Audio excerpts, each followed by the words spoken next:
welcome collective, welcome in or welcome back.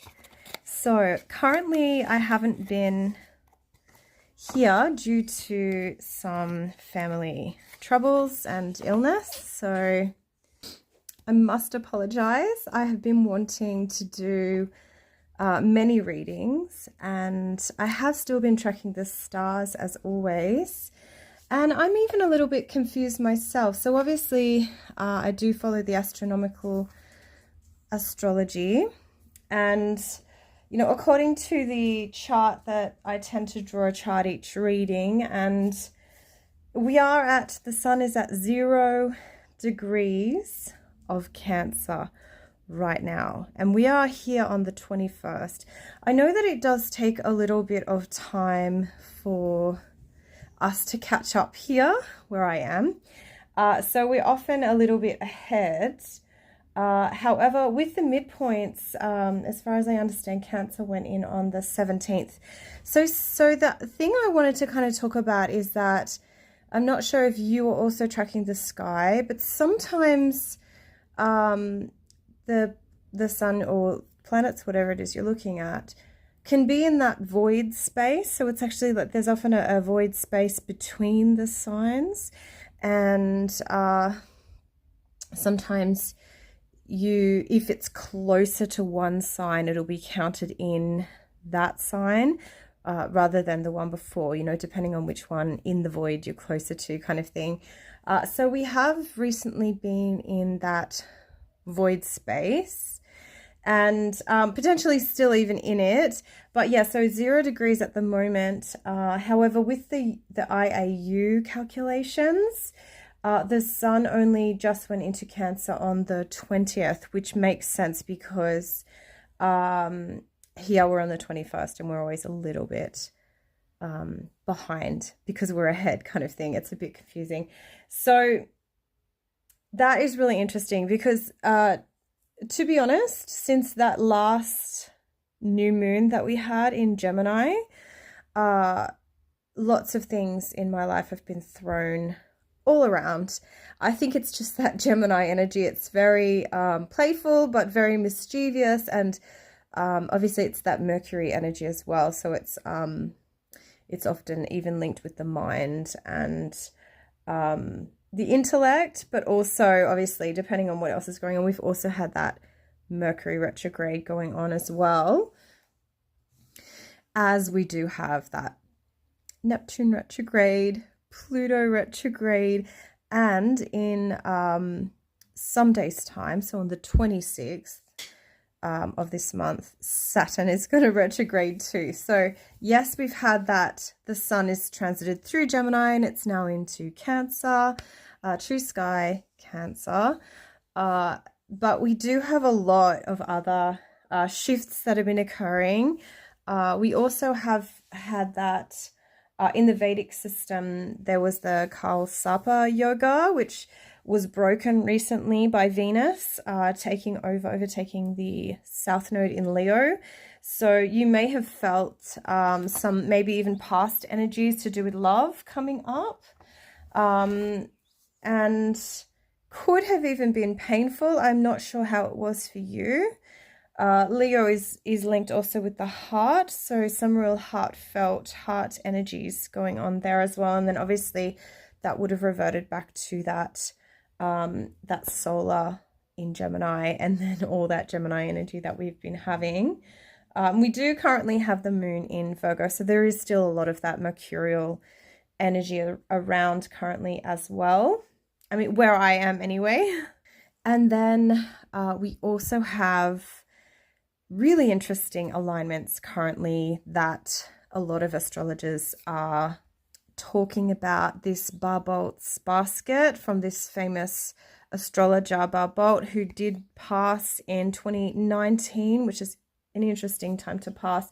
And he did predict that in the future there were going to be these alignments that were going to bring on like a new kind of world, which is definitely interesting, with a lot of other things culminating at the moment, and other kind of past prophecies as well, like around, say like the New World Order and things like that. I'm not sure how aware of all this stuff you are. And then that was especially, it's still happening now, but it also is involving this Jupiter Pluto opposition with that Uranus and Taurus and the Neptune in Pisces, which I've talked about, but also the one that Bubble was talking about also had the moon involved. So initially it was like that moon in the Virgo, and it was sextiling the Jupiter, yes, trining the Uranus, sextiling the Neptune, and trining Pluto, and that was creating this basket kind of shape in the zodiac, which is definitely interesting because even when I looked at it, it made me really reflect on all the geometry, and I love that aspect of astrology. I do like maths and shapes and numbers and things, so it was quite beautiful to kind of look at. There was like a kite shape in there. There was even like a trapezoid shape. There was some really interesting shapes being created, and I believe as it moved through the Virgo, and then I think even into the Scorpio, it will still be creating these shapes. So it's still for the next few days, I think till the 23rd, I think they were saying, will be in effect. And after that, this is going to kind of like imprint on humanity. So I do think it's interesting that I've personally been going through a lot of intense energies lately, and if you have and you'd like to share, please share in the comments. You don't have to share details if you don't wish. That's completely up to you. But yeah, so I have changed the decks I'm using for the solar transit through sidereal Cancer, true sky Cancer.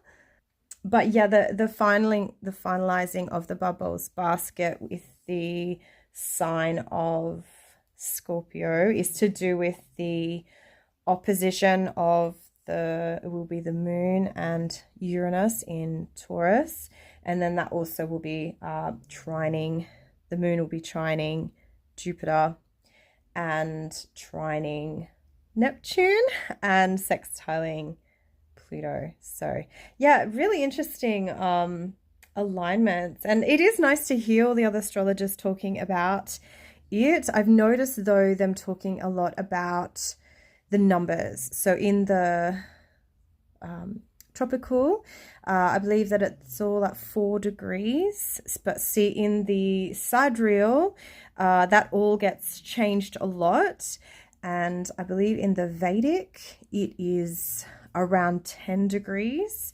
In the true sky, it's a lot of different numbers. So currently we have Jupiter at 6, and then we have Uranus at 13, Neptune at 14. However, Pluto is at 3. So it's really quite different, and I don't think that the numbers in that sense, I mean, you could look further into this, and I do encourage, if you find anything else out, please let me know, because I did think to myself how different having 4, it would be like 5 fours, I guess, like 4 4 4 4 4 as a number imprint, like a numerology meaning for this, for the tropical astrologers, or having the, like I was saying with the Vedic, could be more the 10 degrees, so it'd be like 10 10 10 10 10. It's really quite different.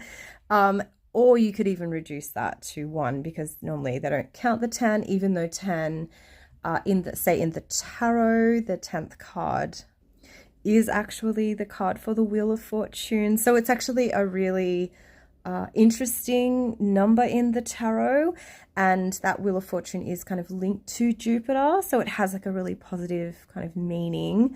I've even heard in some numerology systems that the number 10 is kind of linked to the Isis mysteries and the Isis and Osiris mysteries especially. So there's a lot of like magical connotations to the number 10, so I do think it's relevant. But yeah, often numerologists will reduce them down to the single digits, and so then it would be like 4 ones, like 1 1 1 1 1, which is interesting because 11 11 is a number that comes up a lot in the New Age and spiritual circles, especially to do with like gateways and portals and like angels and these different energies. But then having that extra one, to me, it did make me think, yeah, that is interesting. It's almost like a new step. And that's kind of what they're saying about this alignment. It's like opening up the new earth, the new world, the new times. It's like an imprint. So yeah, I did think that was interesting. But then also, if you reduce that down to the single digits again, it would be 5, which is linked to Mercury. Often the number 5 in numerology is often Mercury's number. Doesn't have to be. There are other links there as well. The 5th house, say in astrology, is linked to Leo and like children and creativity and even love and gambling and things like that. But then, yeah, in numerology, it's, excuse me, more linked to Mercury, which we've just been going through this Mercury retrograde. It's still ongoing all through this basket. In fact, when Mercury goes direct is basically the same day that that basket ends. So I do think that that's really interesting as well. It's really playing into these energies. And then obviously in the Vedic system, it is in that Purnavasu nakshatra, I believe. Correct me if I'm wrong, which is all about bringing back the light after the destructive forces. It's about the light returning, which is a really beautiful message as well. But then in the tropical system, if you were to add all those 4s together, so it'd be like 5 lots of 4, you would end up with 20, which is also an interesting number. In the tarot, it's linked to the card of the awakening. So it's a very spiritual card, but often linked to kind of almost religious or spiritual and otherworldly energies. And then if you were to reduce that to a 2, you would end up with a number. The number 2 in numerology is often connected with the moon. And, the moon is very relevant at the moment as well, because obviously part of the Bob Bolt's basket was 2 different lunar aspects. So the one in the Virgo and the one in Scorpio, with this whole alignment. And also that the moon itself at the moment is like the ruler of Cancer, which Jupiter is in. I mean, now the sun's in as well. So there is that energy as well there. And that also the moon it's very reflective. It's very spiritual. And in the tarot, the number 2 card is the High Priestess. So I thought that was really interesting too. So there's a lot of energies culminating at the moment. Obviously, you've got to, find what resonates for you. The first deck that I've chosen as the main deck for the solar transit through the sign of True Sky Cancer is actually a deck I have not used for a long time, and it's called the Tarot of the Sorceress. And it's a really interesting deck. So when I first got this deck, I was quite happy to discover that the creator uses, it's quite simple. It is like a black and white. There's not a lot of color. There is some like bronzy kind of like metallic color in there, but they use their inspiration from not just the Rider-Waite system, but also the Marseille style system, which I'm not sure if you've listened to some of my older videos, but when I was first learning tarot, like the first tarot I got was just the major arcana, and then I got both the major and minor. Like I got the it was the mythic tarot, so that's the one based on, I think it's Greek mythology,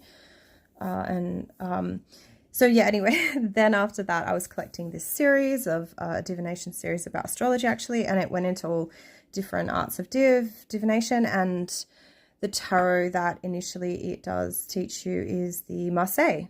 So I learned early on both systems, and it was very confusing, but very interesting as well. It did open my mind up, and then later on also I did get a Lenormand, and eventually, lots of other oracles and systems.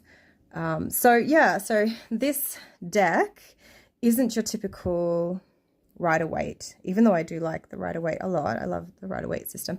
It's really got a blending. So I have already laid out your cards, and we've got some interesting cards here. So on the bottom of the deck today we have the Lovers. So there could be some kind of underlying energy at the moment to do with love. And I do find this interesting because we do still have Venus in True Sky Leo. And yes, it's not conjoining the South Node anymore. So maybe whatever it was that was going on at that time may not be so strong now, but it is still tied in there. There is still that energy with that Venus in Leo. And so therefore it's also referring back to the solar energy at the moment, which is in that True Sky Cancer now. So that also brings the moon and the lunar energies into more power, having the sun in Cancer and the moon's sign.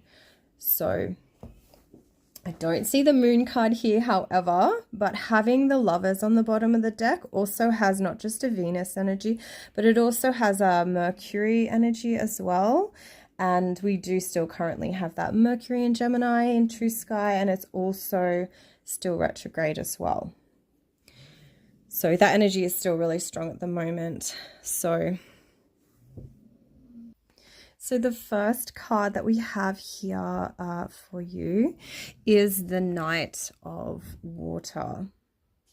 So beautiful cards. You can see like the constellations in the background. So the Knight of Water in this deck is connected to Pisces, Cancer, and Scorpio constellation. So that's what they have here in the background. The keywords are charming, prince or princess, romanticism and movement. So the Knight of Water stands under the constellation of his elements, or hers, Pisces, Cancer, and Scorpio. He shows you the way, the path towards a gentler path. This path can also be an invitation to face the truth that you can sometimes knowingly refuse to see. It is up to you to embrace the best of these personalities, intuition, imagination, and empathy, or their worst, hypersensitivity, chaos, or slyness. I think the worst qualities would be more so linked with it being in reverse here, but that is our primary card for this reading. And I do think that obviously the Knight of Water always does bring that romantic energy. So maybe there is someone new coming in at this time for you, some kind of romantic gesture or offer. They don't have to be of those water signs, but they could have it in their chart, or they could have significant placements in those houses linked to those signs. So here it would be the 4th house, the 8th house, and the 12th houses, or the ruling planets. So the moon for Cancer, Pluto or Mars for Scorpio, and then Jupiter and Neptune for Pisces. So they could have those planets significant in their chart too. Then we do have our crowning card. So it's a bit of a like esoteric type of deck, I think. But yeah, our crowning card here is the 5 of Air. So this is like your 5 of Swords type of card. It here is referred to as the pink candle, and it's linked to energies of dishonesty, treason, and brash action. So be aware of those. The candles on the altar have melted and mingled, most of them smothering each other. They need to be sorted through to see which ones still shine, because all is not dark. Although all is not light either, there are positives and negatives in everything. It is up to you to choose whether you want to sink deeper or climb out of the hole. It is up to you to discern who or what is smothering you and betraying your trust. So potentially having that energy there is suggesting that this Knight of Water, this romance, could be a negative in your life. But please do remember that the Knight of Water doesn't have to be a lover. It could be a friend. It could be family. It could be business. but there is this potential of someone almost like love bombing you into a state where it ends up not being that what you thought it was going to be. You know, there's some kind of dishonesty or treason or even, yeah, this brash action going on here. And potential also like a sense of smothering or betrayal of trust. So this is probably on your mind at the moment. So then also here, our third card, which is also linked to the crowning card, the crowning energies, we have the 5 of Earth. So interesting that it's another 5, and also that it also has a candle on it as well. So this one is called the golden candle, and the 5 of Earth would be like your 5 of Pentacles energy. The keywords are clumsy or negative, movement towards prosperity, putting all your eggs in one basket, forced frugality. The 5 of Earth is a sign of loss, a time of poverty or frugality in your material or physical life. It's symbolized by a single candle whose flame struggles to shine at the top of an altar that is artificially elevated but devoid of intention and other tools. Perhaps due to lack of possibilities, its base should be strengthened. So that's a really good thing to remember. So remembering to ground yourself and try to look for things that will strengthen you at this time. Obviously, depending on where you are in the world, will influence this as well. The season you're in, obviously where in your life you are. It all really affects a lot of things. I know personally, I have been finding sleep really healing. I'm in the winter though, and I always sleep better in the cold. So it's been nice to be able to sleep a bit better. Which obviously you have to watch as well, because too much of that energy, you know, there's a stagnant energy there. You need to, yeah, you still need to do stuff and keep going and all the rest, obviously. So the next card we have, and this is actually next to your Heart of the Matter, these are your flanking cards here, we have the Page of Earth. So another earth card here, which is interesting because we do have a bit of earth in the planets at the moment. This one is regarded as jasmine incense, so it's quite beautiful. Its keywords are linked to a new project, a desire to take the plunge, and hesitation to undertake something. The Page of Earth focuses all his attention on a jasmine shoot, not realizing that jasmine as a whole is already coming to him, blooming and blossoming and spreading through its incense smoke. The Page of Earth has this youthful naivety of seeing the world only through a narrow lens that he believes is the truth. He is just waiting to open himself to the world, to discover its riches, undertake new projects, and exist. So maybe there is some kind of new project that you are feeling inspired to take on, to start, you know, and because it is to do with the earth as well. I mean, we do currently have quite a few earth placements in the true sky, and I don't just mean your Uranus and Pluto Uranus in Taurus and Pluto in Capricorn. We've also got Mars still in true sky Taurus. We currently have the moon in Virgo as well. So there is a bit of that energy there. So something that's kind of grounding. It's beautiful how it talks about, you know, using the incense there as well. And interestingly, the next card we have is also a page. So your heart, your Heart of the Matter, this central card here, which is very much linked to you, is the Page of Fire. So this one's your fire page. So it's linked to mandrake incense. I'm not sure how easy it would be to get mandrake incense, but sounds fantastic. Keywords involve creative energy, clumsy enthusiasm, and youth. So like any page, the page of fire is in between two things. It's in the middle of hatching. He's the most exalted, ardent, and committed of all pages, living on passion and creativity, and has not thought of consequences.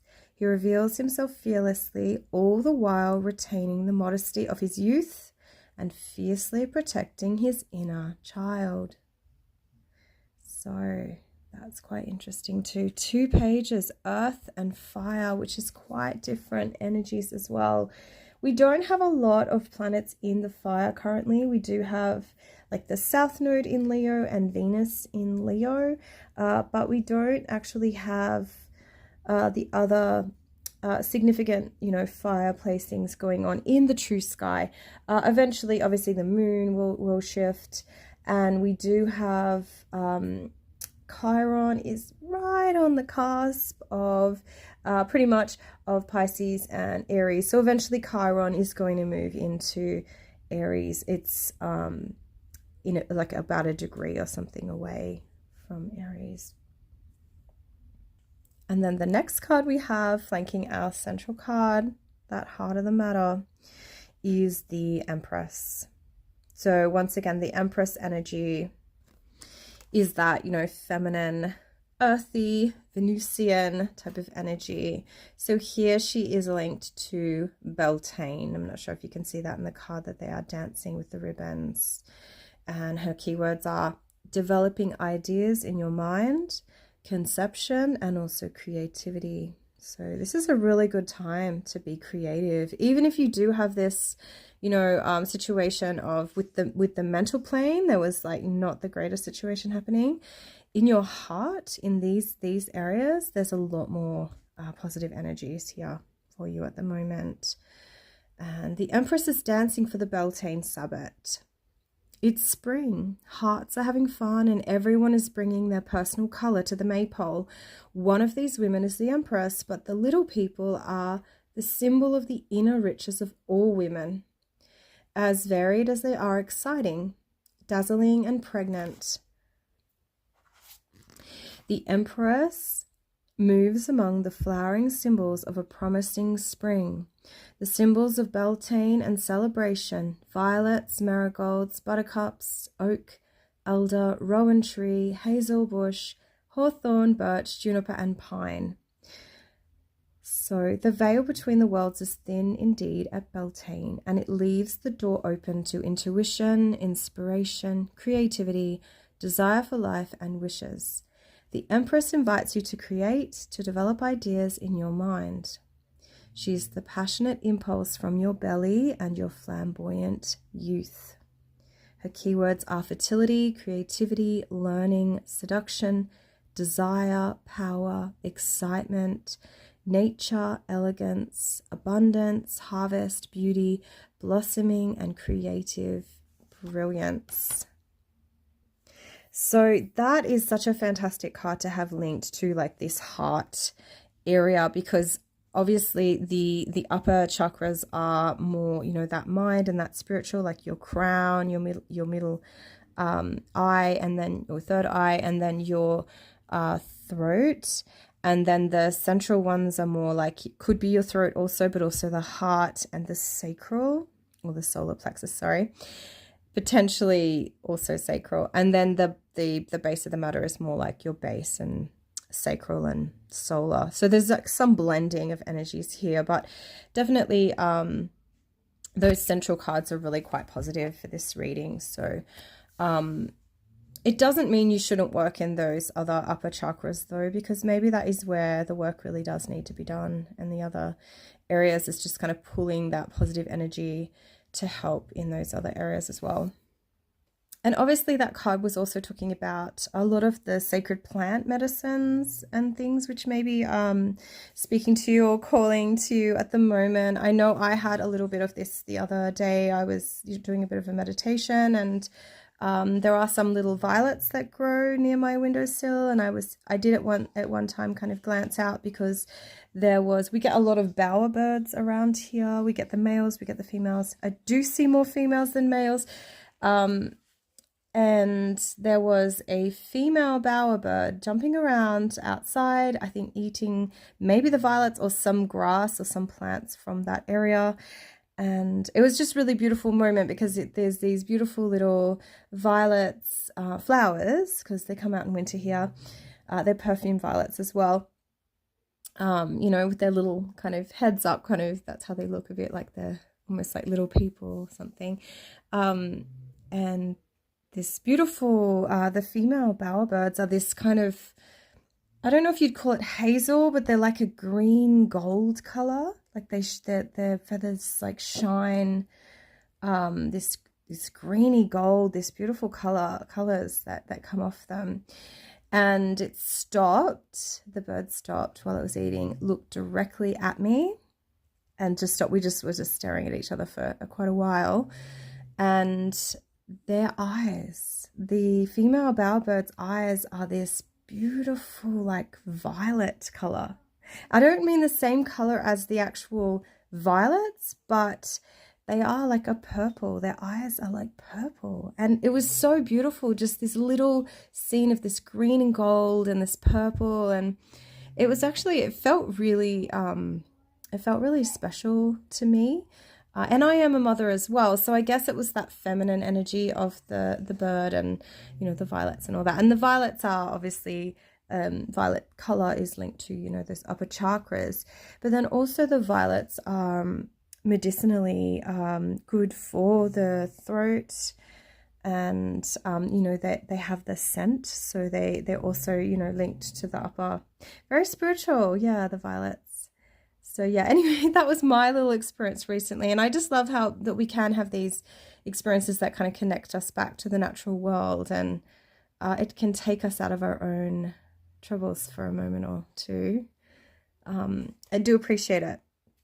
So the next card we have here is the 9 of Earth. And this is for that base card, but not the actual base of the matter. This is like a flanking type of card for the base of the matter, the 9 of Earth. So the 9 of Earth here is regarded as the pentacle, and we can see that there is like a pentacle there. The keywords are security, abundance, and full health. So if this is something you are experiencing, be so grateful, because obviously these things are so important. The 9 of Earth is a card of abundance, good health, and material results. It's represented by a pentacle made by the sorceress according to an accomplished ritual of her own creation. Surrounded by her personal tools, she has come to understand her needs and desires in her magic rituals and has built her own universe around her own protective world in which she feels safe. So that's interesting too. Potentially, if you aren't feeling those energies, that could be something that you could do to bring those energies into your life and into this is the base of the matter cards, that base chakra and up. So yeah, if you can create some kind of, personal space that has, like an altar or just a sacred space, this could be really, where you're feeling protected and the world feels safe, this could be really positive for kind of grounding and helping stabilize your energies.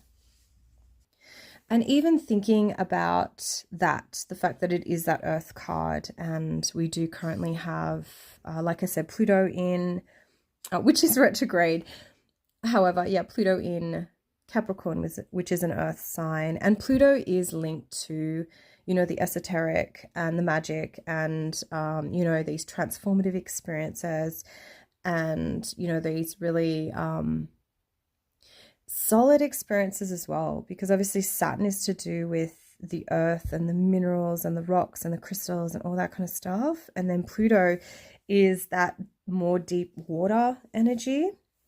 So definitely I do think this, and not just having Pluto in like Shravana, which is a really interesting nakshatra to be currently having Pluto in, and it will be in there for many years. I think up to 2033, but I'm not exactly sure with the Shravana. That's in the Vedic system. So, and that's ruled by the moon, Shravana. So that also has interesting energies there as well. But yeah, so I do think that this could be a really good time for those kinds of practices, you know, getting back to the earth and the power that is within the earth and how that can support us. And also, excuse me, and also just being really grateful for about the fact that it does, like everything that we do, you know, comes from the earth, and that everything that's made, you know what I mean? We are of the earth, and, you know, we do obviously return to the earth too, which is a very Pluto kind of energy. But then also here we do have also the Uranus in Taurus and the Mars in Taurus at the moment as well. So there is that earthy, you know, energy at the moment, which is very having the Pluto trining the Uranus. So I've heard a lot of people talking about all these sextiles, which is true. We do have a lot of sextile energy with the bar bolts basket, but I do think that the trine is a bit stronger than a sextile. Like a sextile is more about the possibilities. The trine is a lot more stable energy, and having Pluto trine Uranus to me is very creative, real creative possibilities. So yeah, so I think that, you know, in any way that you can be creative at this time, really positive, I think will be really positive. And also having the Mars in Taurus as well, because that's a really good placement for Mars. So it does ground that Mars energy, but it also gives it strength as well. So the next card we have, which is actually like the base of the mana card for you, is the Two of Water. So the Two of Water's energy is twilight. The keywords are collaboration, friendship, emotional healing. Twilight is an in-between time, a fresh start, darkness and light aligned to create a beautiful moment. It represents your loves and friendships and the people you feel good with who bring benevolence into your life. These relationships make your life sweeter without making you feel invaded by them. So that's lovely too. Obviously, if you have that in your life, you know, think about those people that are people that bring benevolence into your life, because that's something to be really grateful for as well. You know, it is hard to be alone. I mean, it's not. Sorry, I don't find it hard to be alone. I am pretty sure I'm a very neurodivergent person. So I do think it is important to choose your associates wisely. I've learnt this over my lifetime, and even when I have thought that I'd chosen wisely, things do change as well.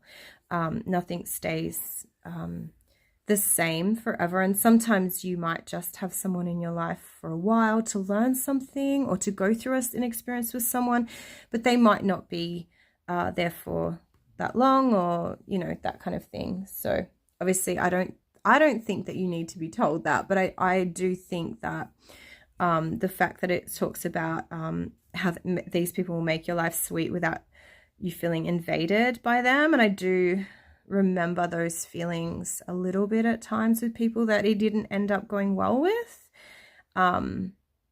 Maybe they may have even felt those feelings with me as well. I'm not sure, you know. It's everyone's got their own, you know, boundaries and things that they find okay or not. And then the last card we have for you for the base of the matter is the Devil. So I do find this fascinating that the Devil here does have the chakra points highlighted on their body. So I'm going to put it down though. But yeah, so because I've been talking about that a little bit more recently as the underlying energies, and there we have it. So the Devil is linked to pleasure, enchantments, they're saying here chakras, vitality, creativity, sexuality, deep desires, and shadows. In our collective imagination, the devil connotes vice or evil, what should be kept hidden deep inside because it is too terrible to be shown to the outside world. In the tarot, the devil has a much more nuanced and deeper meaning than that. You can interpret it prosaically if you wish, but if you do so, you will doubtless miss its true essence. The devil is the fire burning deep inside you that motivates you intrinsically and therefore personally, enabling you to start moving so you may attain your goals.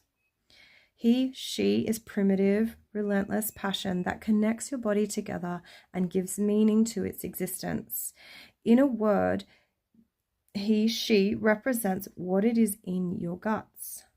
The devil is neither masculine nor feminine, but encompasses both in all that makes up your innermost being beyond gender, appearance, morality, and the varnish of education. He, she is your true being with all the qualities and faults that make up its personality.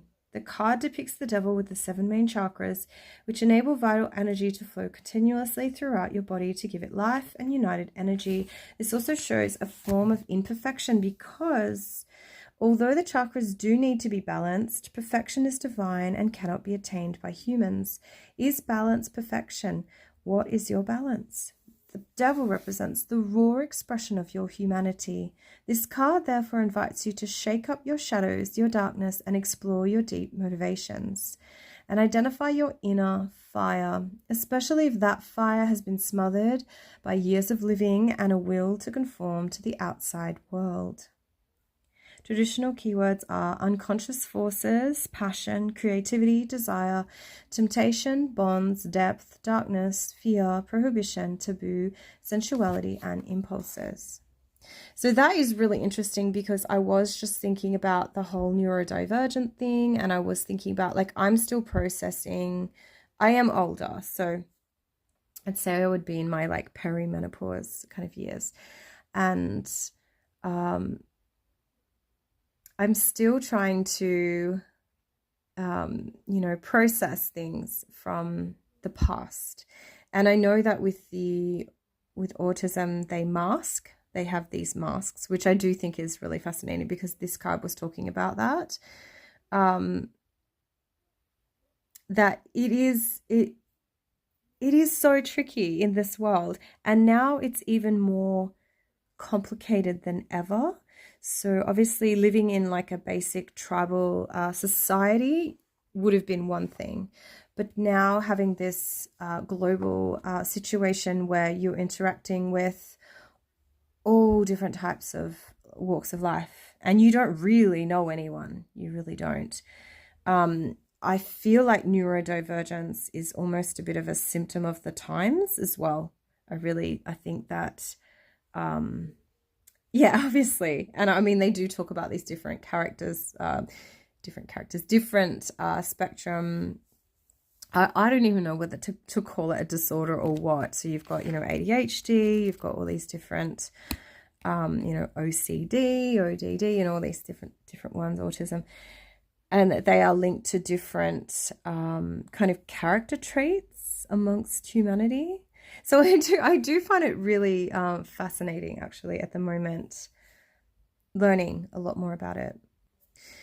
Maybe that's something you've also been learning. I mean, there's a lot more information now and people are a lot more open about things. So the next deck I'm going to clarify with, this reading is actually going on a long time. I'll try and speed it up a little bit, is the Under the Oak Tarot. I'm going to clarify with, and on the bottom of the deck we have the 10 of Wands. So your 10 of Wands, okay, so we have a lot of Wands energy at the moment, which is interesting because we don't have a lot of fire energy in the true sky at the moment. We do have that South Node in Leo and the Venus in Leo, but yeah, we do have a lot of Wands energy for this reading. So the 10 of Wands is that it's like a pinnacle of hard work, but it doesn't have the feeling of it being successful or paying off yet. There's a sense of like being overwhelmed and exhausted.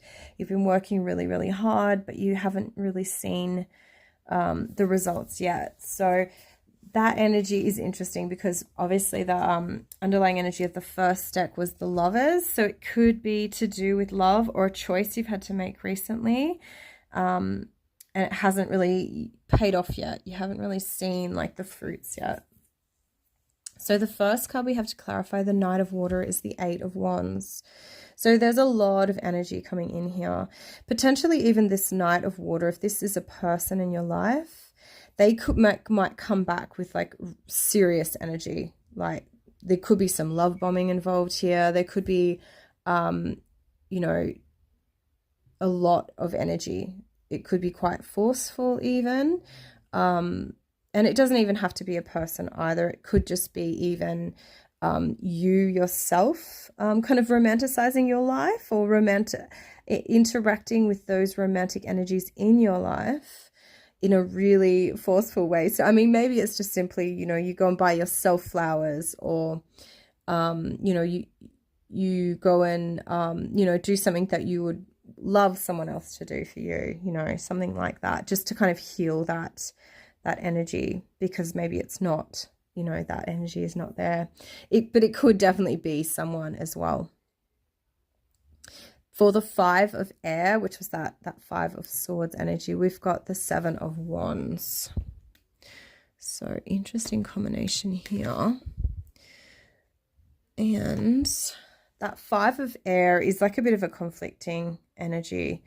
It was telling us to be aware of like deception and things like that.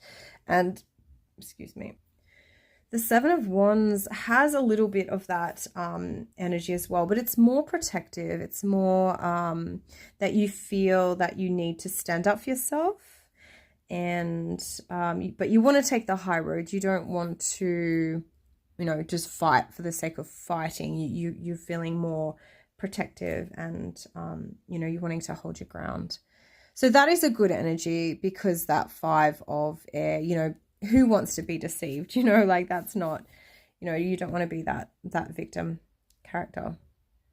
And then for the Five of Earth, which was talking about, you know, lack of resources and potential like poverty and things like that, which isn't a great energy, but because this is for those cards to do with more the upper chakras, so it could have been more on a mental or spiritual level that you were feeling these things.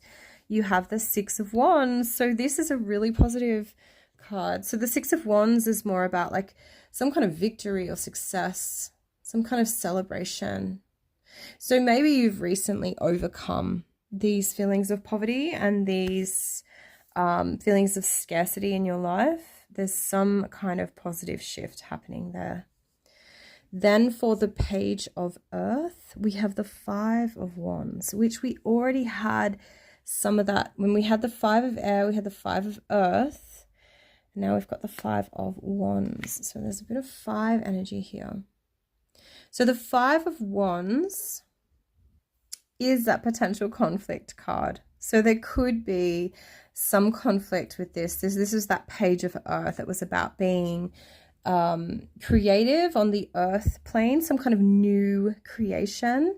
It might be something that you might need to really put in that kind of fighting energy for it, because maybe there's some energies in your life that really aren't encouraging you to be creative and to start new things. So you might really have to kind of fight for your own place there.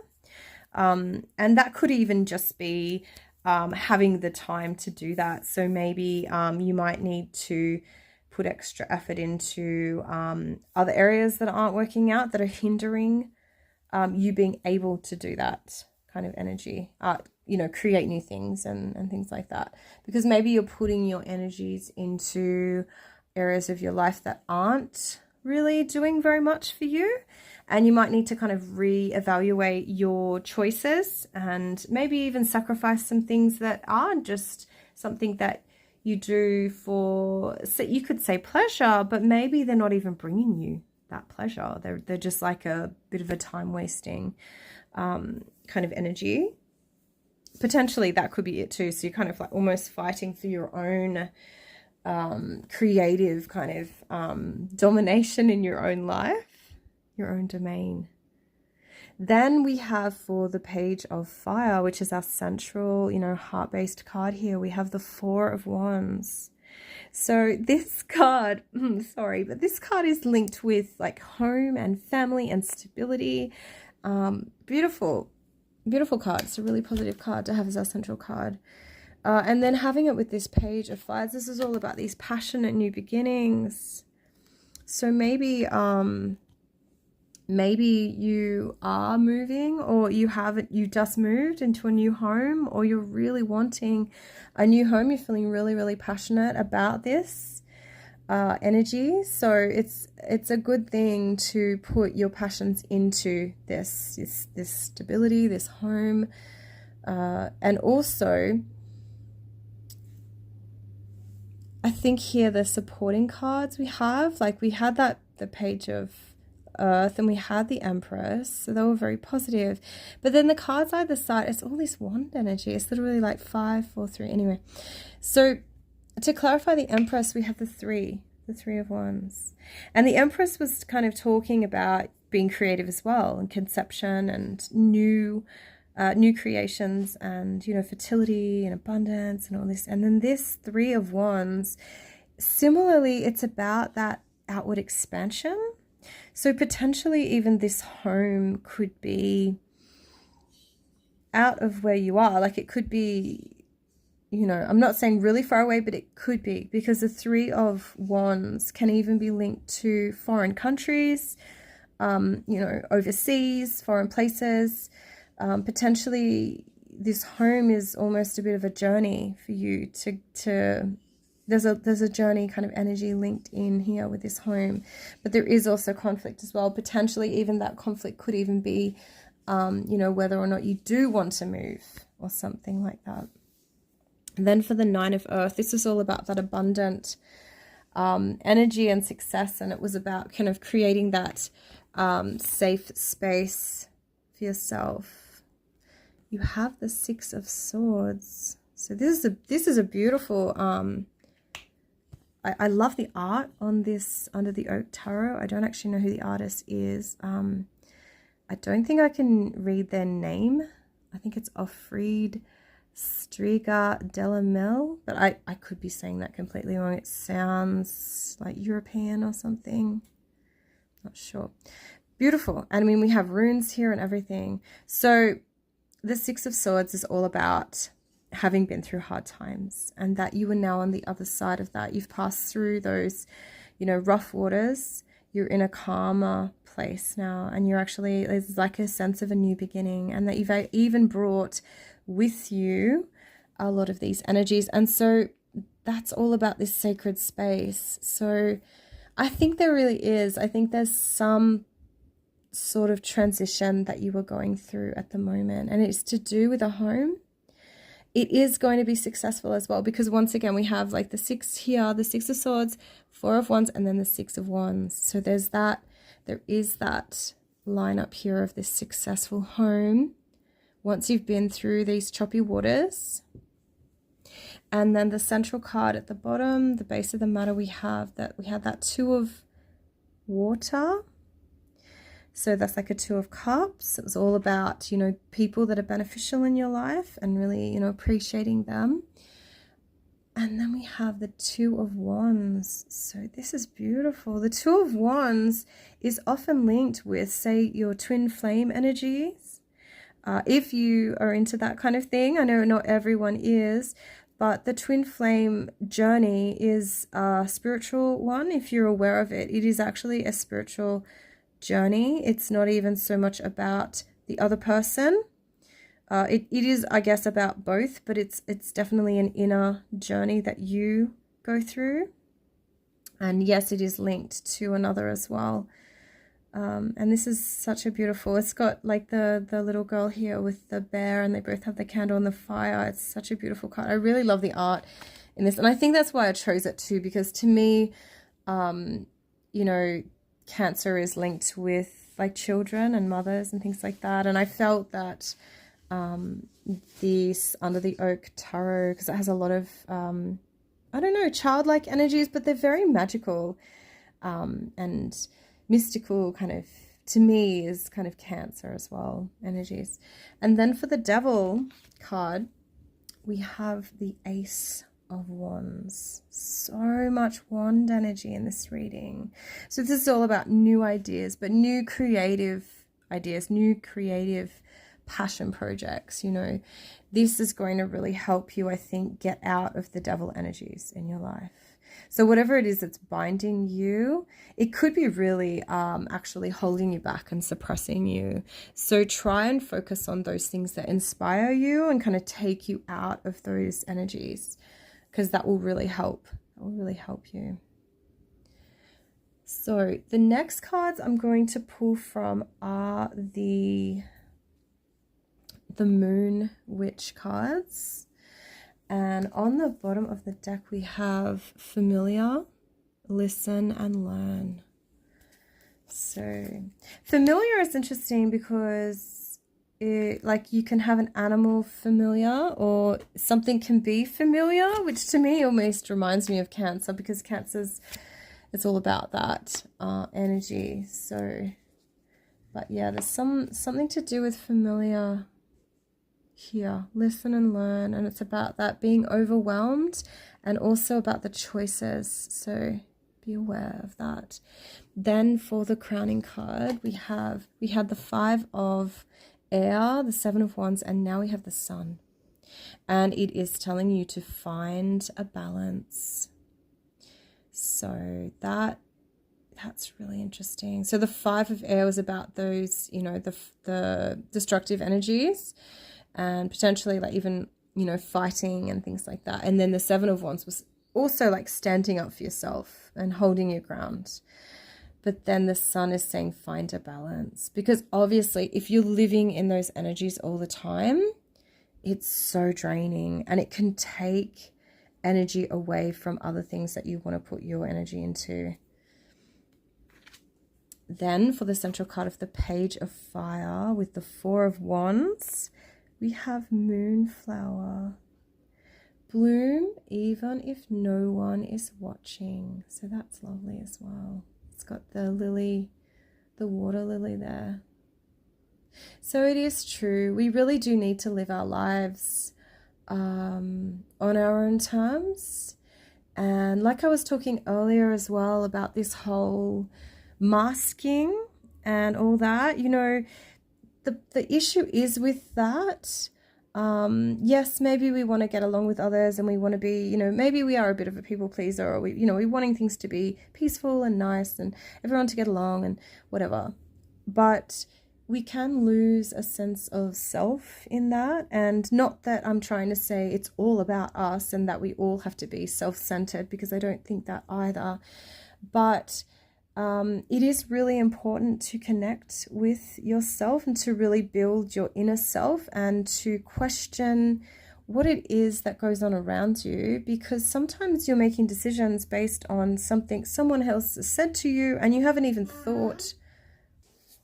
But yeah, ultimately you really need to be authentic in what it is you do, because life is short, and if you waste your time and energy and efforts on trying to please other people, that at the end of the day, even if they do like you, it's what's more important? I mean, they might like you now, but you might not be friends next week or whatever. Like I was saying, people kind of come and go. So, it is really important to, like this one says here, bloom even if no one is watching.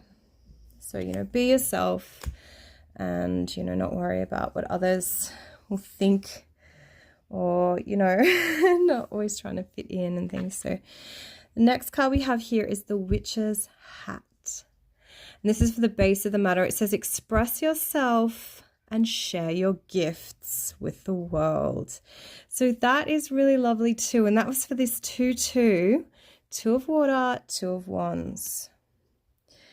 So yeah, once again, don't let others try to tell you what You know, obviously listen to others. I'm not trying to say, oh yeah, no, don't take anything in that goes on around you, and just, you know, because obviously we learn from others too.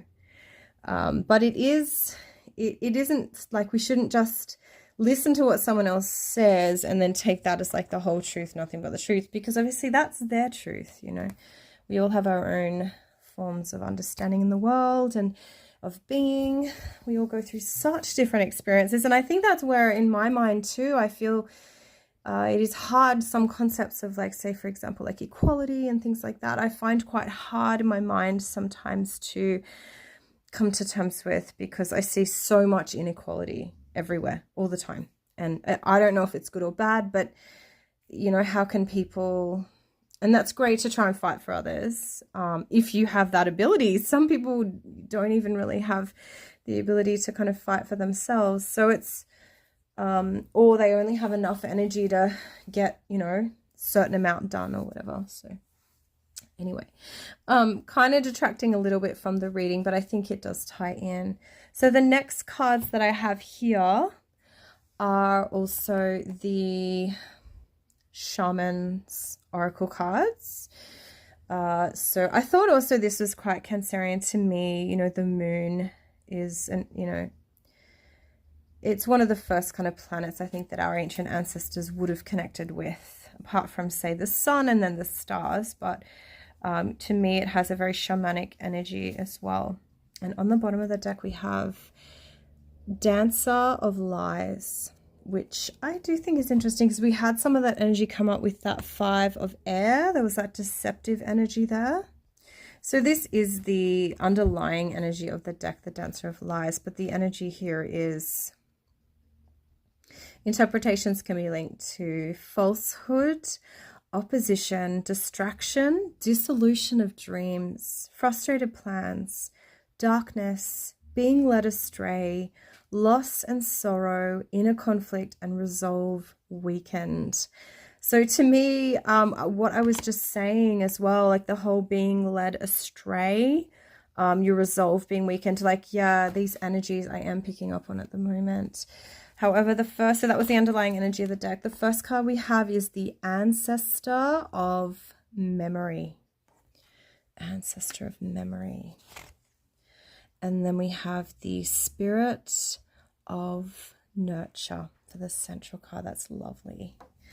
And then we have the Hunter of Vision. Wow, so we're getting lots of energies here. We got the Dancer on the bottom of the deck, we got the Ancestor at the crown, we got the Spirit at the heart, and we got the Hunter at the base. Wow, I love these cards.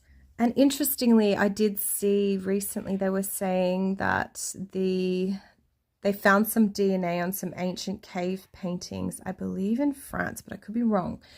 And the DNA must have like slouched off the ancient peoples when they were in the caves. We don't know if they were the artists or who they were exactly, but from the DNA they did discover that there was, I believe, a child maybe, and there were females as well, I think a male, and they matched up with the Western hunter-gatherer groups, the ancient Western hunter-gatherer groups, which I find that all so fascinating, which I am also linked with as well. So they would be like great ancestors of not just mine, of a lot of people, but yeah.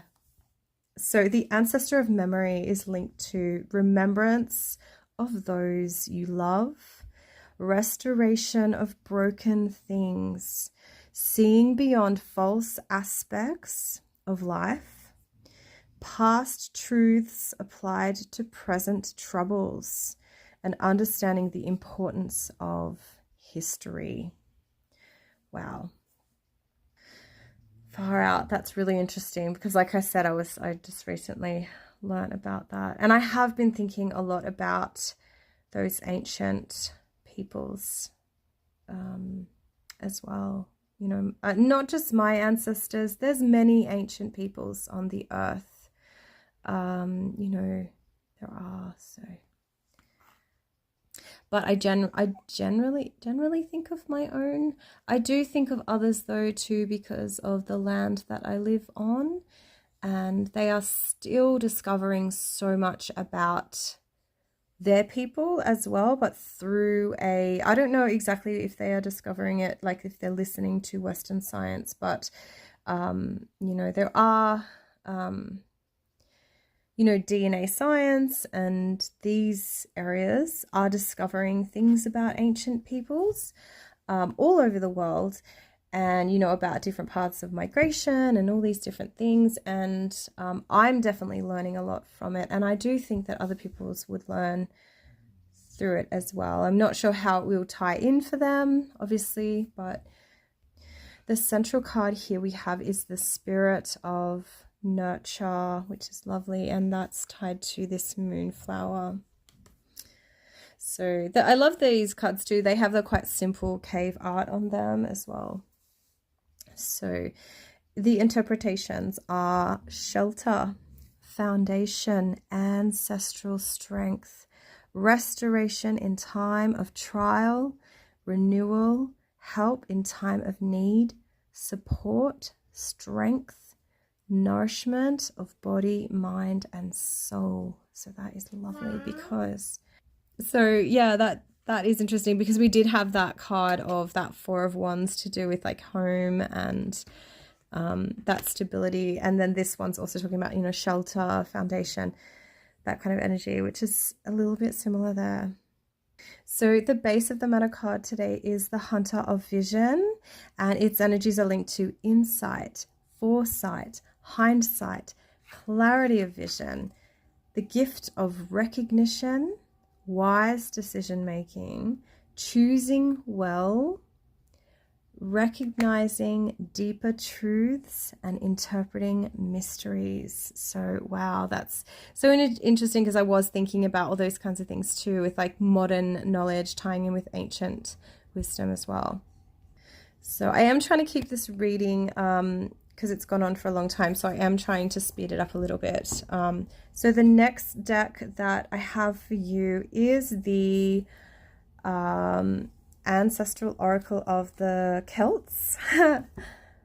And on the bottom of the deck we have this fantastic card, which is the Lord of Life, and it looks to me like, is that the Gunderstrop Cauldron or something similar? I'm not sure, but yes, it does represent the gift of good beginnings, the ability to step over the threshold boldly is your rightful heritage. It's about needing to be set free, and it also asks you what impels you, what inspires you, and what leads you. What signs of changes have you noticed, and what are you holding back from? How can a bridge be built between you and the others, and what can you share? So that's our underlying energy there. And then the first card we have for you is the, oh my goodness, the Mother. We have the Mother as the crowning card, and that's linked to the ancestor of memory. Then we have the Lord of Light as the central card, which is linked to the Spirit of Nurture. And then we have the Keeper linked to the Hunter of Vision. So for the Mother card, that crowning card of the Mother linked to the memory, ancestral memory, which is so fascinating too, because, you know, obviously with the DNA, we carry our matrilineal DNA. Everyone carries it from our mothers, and then obviously our fathers carry theirs from their mothers. We all carry this DNA, and we only inherit it from our mothers. I still find it a little bit confusing, because I feel like I have inherited two female lines, one from my father and one from my mother, but the mitochondrial, so I wouldn't carry my father's mother's line. See, I know both. I know that I'm from the mitochondrial haplogroup H, so I think it's Helena in the Seven Daughters of Eve series. It's the H, so it's the most populous in Europe, I believe, because it's I think that was maybe one of the first female lineages from the Ice Age in Europe or something like that. Yeah, so anyway, so the mother, it's all about long-term planning and that your fruits are beginning to show, so don't lose focus. Whatever hopes are in your heart, hold them steady. If you're waiting for an opening or opportunity, watch for the signs and take it quickly. And the wisdom is, I nourish all who come into my house for hospitality. So there's some beautiful mothering energies there. So yeah, if you know your mitochondrial DNA group, feel free to share it in the comments, because I love learning all this. Like, there's so many different groups out there. I don't know. I know my mother's father's line was T. So I think it was Tara. I think they called her Tara in the Seven Daughters of Eve. Yeah, I think it was Tara. So Tara and Helena. I know I have those two in my direct lines. However, the central card here we have is the Lord of Light. Beautiful. So the Lord of Light is linked with what are you most grateful? This is some of the questions here. What resources do you use most skillfully? How do you honorably serve through your work?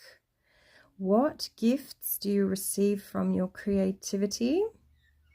What medicinal elements do you crave, and what feeds your well-being? How can you serve the common good, and where do you need to get out of the way? The gift is, I impart the gift of skillful vision. Whatever the difficulty, my light shines upon the issue. So, and that's linked to this nurturing energy. I do think it's interesting we have that bowl there, so it's such a magical symbol, the bowl. And then the base of the matter, we have the keeper. So the keeper suggests, despite the effort you've put in, things behave according to their nature. The resonances you feel between your question and your instinctive knowing are leading you steadily to the truth. Do not be afraid to name the truth now. Don't forget to thank those who've enabled you to get this far. And the wisdom is, I am the rememberer of the forgotten ways that make the path full of joy. That is lovely. So, and that's to do with this hunter of visions. So the next cards I have for you are the Mists of Avalon Oracle. And on the bottom of the deck, we do have the dragon. So the dragon is linked with strength, power, integration, and also the Pathfinder. First card, however, we have is Bronwyn. And Bronwyn is linked with the mother. And then we have Nimue. I could be saying that wrong. Linked with the Lord of Light. And we have Lancelot. And he is in reverse here, which I don't think these cards actually interpret in the reverse. So, but he did come out in the reverse. So Bronwyn, which is our crowning card here, suggests that balance, support, sacrifice, and letting go are really important at this time. You are magic. You are enchanted. Be the miracle being that you are. And that it says to let go of the past and free yourself to move on. While our central card with Nimue suggests respect, self-esteem, opportunity, and confidence. You are beholding magic and its essence, which is of altered existential realms, spaces, times, and places. And it suggests that you are confident to be yourself. So that is lovely. I think because that energy was coming up a bit earlier around the whole neurodivergence and the masking and things. That's interesting. And it is funny because, I mean, you hear people say, at least online, you hear people say about, like, say, pick-me's and things like this. And I mean, this is just, you know, my opinion at the time, but these pick-me's are probably neurodivergent and they probably haven't done the work yet. So picking on them it's kind of cruel. Anyway, yeah, I know these energies exist, and maybe that could help them to not be. But yeah, it's hard sometimes because I myself feel I am neurodivergent and I've struggled with a lot of things. And when you kind of feel really boxed in and you're already having problems and having struggles, it generally doesn't really help, you know? So yeah. I do find it interesting that Lancelot came out in the reverse. There are no reversed meanings in this book, however. Maybe just be aware that these energies linked to Lancelot may not be coming through as clear as they should be. So the energies for Lancelot are chivalry, heroism, devotion, and romance, which, to be honest, I do see all of those energies at the moment struggling. I really see there is a struggle for that divine masculine element in our societies to kind of find its place in the modern world. And there is a lot of, you know, debate online and things like that. And I do think that's a good thing. At the end of the day, I think that it's through communication, it's through conversation. That's the way that we should be going, you know. So it says that, know that within the seeking you shall be tested and challenged. Remain wise always in your undertaking. And then it also says, I follow my heart.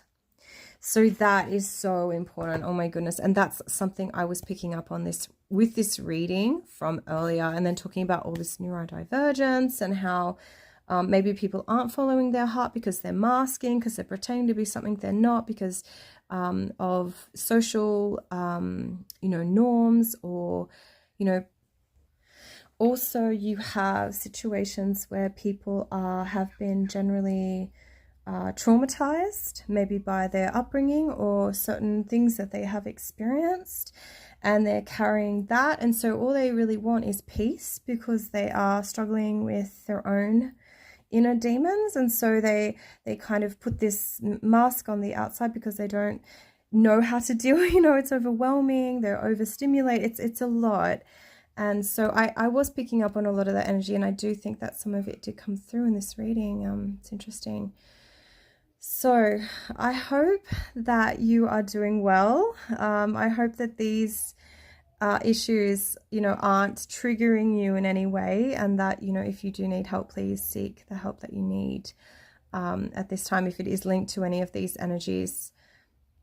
I didn't see anything like really, really bad come up. Obviously, we did have that devil card, so I will do a little sweep here just to kind of try and lighten up those energies. If you are struggling with any kind of addiction or you know, those kinds of tendencies, things that bind you in a negative way and don't really let your light shine properly, it can be really hard. And I do think that, yeah, I think this whole neurodivergence and you know, childhood trauma and all these different things, it doesn't even have to be childhood trauma, it can be like PTSD or whatever, can really hinder our light and our creative abilities and a lot of things.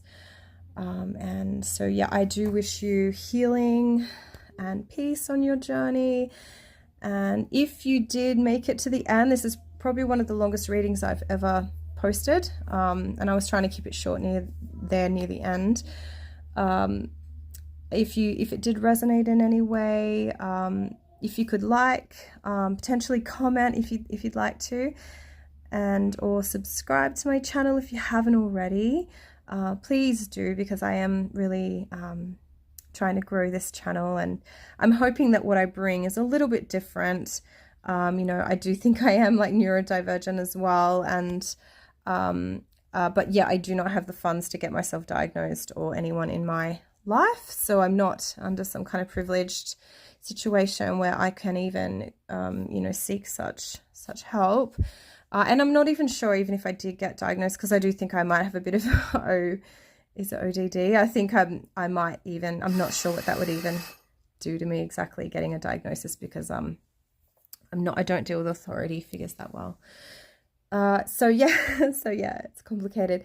But yeah, I do wish you all well. And if you are a returning subscriber, thank you so much for being here. I really appreciate you all, every single one of you.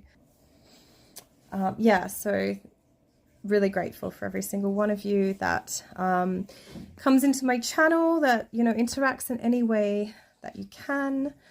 I'm obviously even open to learning as well from others. So, you know, happy to be a part of this community.